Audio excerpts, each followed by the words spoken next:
Hello, मैं doctor Nisha Mathur, department of mathematics, associate professor, MLV government college Bhilwara. आज हम BSc part 1 के second paper calculus में intrinsic equations के बारे में पढ़ेंगे। ये मैंने एक डायग्राम बना रखा है। इस डायग्राम से आप सब परिचित हैं। ये कर्व है, ये कर्व है हमारा। इस पे एक फिक्स पॉइंट है A, जहाँ से कि हम कोई भी लेंथ को मेजर करते हैं, और ये कोई P पॉइंट है। ये कर्व का नाम मैं दे देती हूँ y is equal to function of x। ये हमारी x एक्सिस है, ये y एक्सिस है। इसको हम इनिशियल लाइन भी कहते हैं। ये P पॉइंट है। इस P पॉइंट ये मैंने सही नहीं खींची है। ये A से P की आर्कल डिस्टेंस जो है वो स्मॉल s है। P पॉइंट के ऊपर टेंजेंट ड्रॉ करते हैं। वो टेंजेंट इस इनिशियल लाइन के साथ जो एंगल बनाता है, उस एंगल को हम शाई एंगल कहते हैं। तो ये जो फिक्स्ड पॉइंट से इस P पॉइंट मूविंग पॉइंट जो है, जिसके हम कोऑर्डिनेट XY या r थीटा लेते हैं, वो डिस्टेंस स्मॉल s, और ये जो एंगल टेंजेंट P पॉइंट के ऊपर y is equal to fx कोई भी कर्व है, उस पे कोई भी P पॉइंट है, मूविंग पॉइंट, जिस पे का जो टेंजेंट है वो x एक्सिस के साथ जो एंगल बनाता है वो शाई एंगल कहलाता है। तो ये जो s और शाई के अंदर रिलेशन होता है वो कहलाता है इंट्रिंसिक इक्वेशन। अब हमारे कर्व की जो भी इक्वेशन है, चाहे वो कार्टेशियन फॉर्म में हो, चाहे वो पोलर फॉर्म में हो, चाहे वो पैरामेट्रिक फॉर्म में, किसी भी फॉर्म में हो, उस फॉर्म में से अगर हम उसको एस और शाई की फॉर्म में ले आते हैं तो हम ये कहते हैं कि हमने कार्टेशियन टू एस शाई फॉर्म के अंदर आ गए। मीन्स कार्टेशियन फॉर्म को हमने इंट्रिंसिक इक्वेशन के फॉर्म में ले आए। तो यहाँ भी हम देखते हैं A is a fixed point on plane curve y is equal to function of x and PB moving point. If arc AP is equal to S, ये AP is equal to S जो मैंने भी बताया था, and tangent at P makes angle psi. Tangent at P, कभी भी हम ये नहीं बोलेंगे कि tangent x एक्सिस के साथ psi एंगल बना रहा है, tangent psi एंगल बना रहा है। हम पूरा एड्रेस देंगे।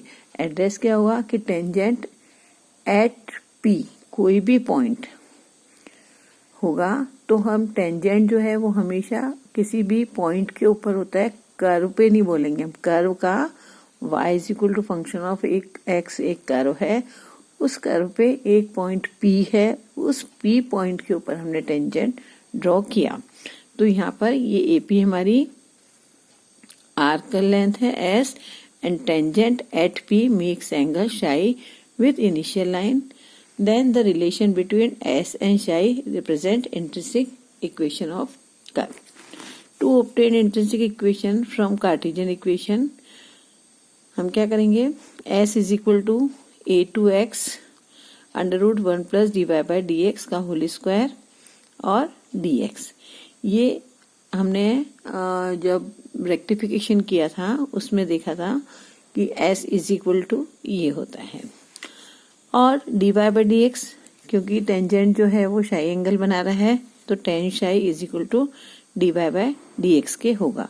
तो यहाँ पर हम 1 प्लस जो भी dy by dx है हमारा टेन शाई, dy by dx कहाँ से आ जाएगा हमारा? यहाँ से निकल जाएगा। y is equal to function of x है, उसका हमने dy by dx निकाला, उसको शाई के बराबर रखा, यहाँ रखा, और हमने उसको शाई की जगह रख के दोनों में से हमने x और y को एलिमिनेट कर दिया। तो ये क्वेश्चन ले लेते हैं। y find the intrinsic equation of the catenary y is equal to c cos hyperbolic x upon c, taking vertex 0c as the fix point. Fix point कौन सा? जो हमने उधर a पॉइंट लिया था वो उसका फिक्स पॉइंट था, और p हमारा मूविंग पॉइंट था। तो जो लेंथ हम मेजर करेंगे स्मॉल s, वो हम फिक्स पॉइंट से करेंगे। फिक्स पॉइंट से मूविंग पॉइंट तक की लेंथ लेंगे।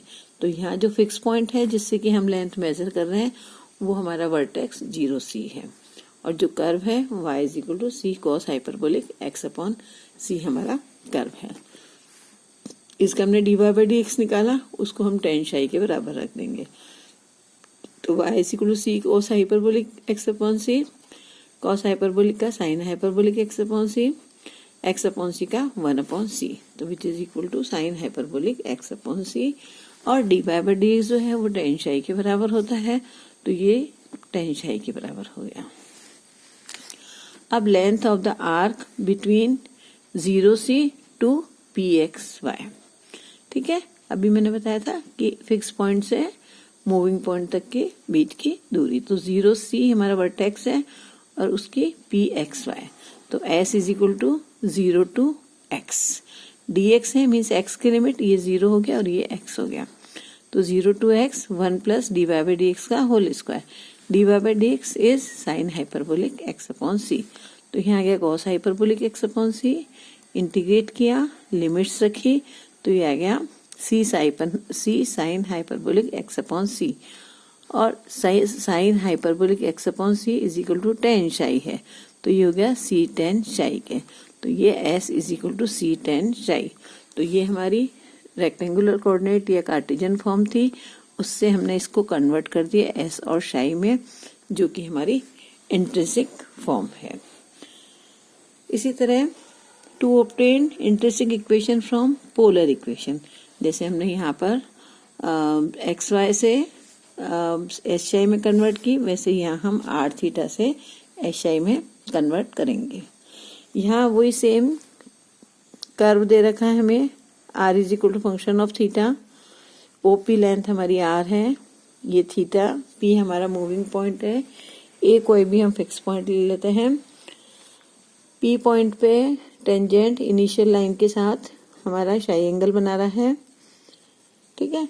और ये ओपी जो रेडियस वेक्टर है, इसको आगे बढ़ाकर इसके और इस टेंजेंट के बीच का जो एंगल है वो फाई कहलाता है। तो ये theta radius vector x axis के साथ जो एंगल बनाता है वो थीटा होता है। पी पॉइंट पे जो कर्व का मूविंग पॉइंट पी है, उस पे टेंजेंट जो इनिशियल लाइन के साथ एंगल बनाता है वो शाई है, और इस रेडियस वेक्टर और इस टेंजेंट के बीच का जो एंगल है वो फाई है। तो इन तीनों के बीच का जो रिलेशन होता है वो हम सबको पता है कि theta plus phi is equal to, ये फाई है, ये भी फाई है, ये तो theta plus phi is equal to psi, ये ट्रायंगल उससे हमने लिखा है। और S is equal to alpha to beta R square plus D R by D theta का square under root D theta, तो tan phi is equal to R D theta by D R, ये हमें पता है, R D theta function of theta और ये average theta. Eliminating theta and phi, अब हमारा जो एस और शाई के अलावा जो भी एंगल है हमारे, जैसे कि थीटा और फाई, इन सबको हम, ये तीन रिलेशन है हमारे, theta plus phi is equal to psi, s is equal to ये और tan phi is equal to ये, इनसे हम थीटा फाई को रिमूव करके उस रिलेशन को एस और शाई में ले आएंगे। तो वो अभी अपन यहाँ पर एक एग्जांपल लेके देखते हैं। तो taking pole as a fix point, find the intrinsic equation of the cardioid R is equal to A into 1 minus cos theta. R is equal to A into 1 minus cos theta means D are by D theta is equal to A sine theta. Tan phi is equal to R D theta by D R, R D theta by D R हमारा यहाँ से आ गया, r is a into 1 minus cos theta, और ये d theta by D r है, ये d are by D theta है, तो ये साइन थीटा यहाँ आ जाएगा। सिंप्लीफाई करने पर ये हो गया टेन थीटा बाय 2, तो फाई जो एंगल है वो थीटा बाय 2 के बराबर हो गया। अब हमें पता है psi is equal to theta plus phi है, तो फाई की जगह हमने थीटा बाय 2 रखा, तो शाई इज इक्वल टू 3/2 थीटा के हो गया, या थीटा इज इक्वल टू 2/3 शाई के हो गया। Distance from pole to moving point P is 0 to theta, a square into 1 minus cos theta का स्क्वायर, वही जो हमने यहाँ लिया था r square plus D R by D theta का स्क्वायर, तो r square plus D R by D theta का स्क्वायर की पावर हाफ, जो ये मैंने अंडर रूट लिख रखा है, और ये डी थीटा आ गया। इसको सिंप्लीफाई किया तो ये आ गया 4 इंटू 1 माइनस कॉस थीटा। और cos थीटा बाय 2, तो ये थीटा बाय 2 की जगह यहाँ पर आ गया 1/3 शाई, तो ये हो गया शाई बाय 3। तो s is equal to 4a into 1 minus cos psi by 3, तो ये s और शाई की इक्वेशन आ गई। और जो हमारी गिवन इक्वेशन थी वो हमारी r और थीटा में थी। तो जब r और थीटा में जो इक्वेशन होती है तब हमारे पास एक रिलेशन होता है हमारा theta plus phi is equal to psi, एक रिलेशन होता है हमारे पास tan phi is equal to R D theta by D R which is equal to F theta upon F dash theta, और एक होता है हमारा S is equal to integral from alpha to beta R square plus D R by D theta का whole square whole raise to half into D theta. इन तीनों को use करते हुए हम आर थीटा एंड फाई को remove करेंगे और हमारा रिलेशन एस और शाई में आ जाएगा। इसी तरह कार्टेशियन के अंदर होता है, कार्टेशियन फॉर्म में अगर हमारे पास इक्वेशन होती है तो हमारे पास होता है tan psi is equal to D Y by D X, और S is equal to integral जो भी हमारी लिमिट दे रखी होती है और 1 plus D Y by D X का whole square whole raise to power 1/2 या 1 plus D X upon D Y whole raise to 1/2 into जो भी डी एक्स के रिस्पेक्ट में या डी वाई के रिस्पेक्ट में अकॉर्डिंगली जो हमारा फंक्शन होता है उसके हम सॉल्व करके और हमारे रेक्टेंगुलर या पोलर को इंट्रिंसिक या एस और शाई में कन्वर्ट कर लेते हैं। Thank you.